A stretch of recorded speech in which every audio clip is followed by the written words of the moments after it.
కమల్ హాసన్ నటించిన భారతీయుడు 2 cinema July 12, 2024న ప్రపంచవ్యాప్తంగా విడుదల కానుంది.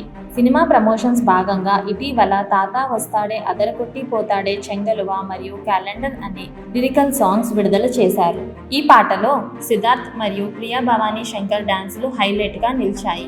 భారతీయుడు 2 సినిమాకు సంబంధించిన తాజా సమాచారం ప్రకారం ఈ సినిమా బడ్జెట్ సుమారు 200 కోట్లు. ఇది భారతదేశంలో నిర్మితమైన అత్యంత ఖరీదైన చిత్రాలలో ఒకటి. బడ్డీ సినిమా జూలై 26, 2024న విడుదల కానుంది. ఈ సినిమాలో అల్లు శిరీష్, గాయత్రి భరద్వాజ్, అజ్మల్ అమీర్, రిషా సింగ్, ముఖేష్ రిషి మరియు ఆలీ ముఖ్య పాత్రల్లో పోషిస్తున్నారు. ఈ సినిమాను శామ్ ఆంటన్ దర్శకత్వంలో రూపొందించారు. ఈ సినిమా తమిళ సినిమా టెడ్డీకి రీమేక్. ఇందులో అల్లు శిరీష్ పాత్రధారి టెడ్డీ బేర్తో సహవాసం చేసే కథాంశం ఉంటుంది.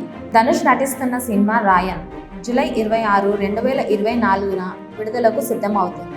ఈ సినిమా ధనుష్ యొక్క 50వ చిత్రం మరియు ధనుష్ స్వయంగా ఈ చిత్రానికి దర్శకత్వం వహించారు. ఈ చిత్రంలో ధనుష్తో పాటు సందీప్ కిషన్, కాళిదాస్ జయరాం, ఎస్జే సూర్య, సెల్వ రాఘవన్, అపర్ణ బాలమురళి మరియు తుషారా విజయన్ వంటి ప్రముఖ నటులు కీలక పాత్రల్లో నటిస్తున్నారు.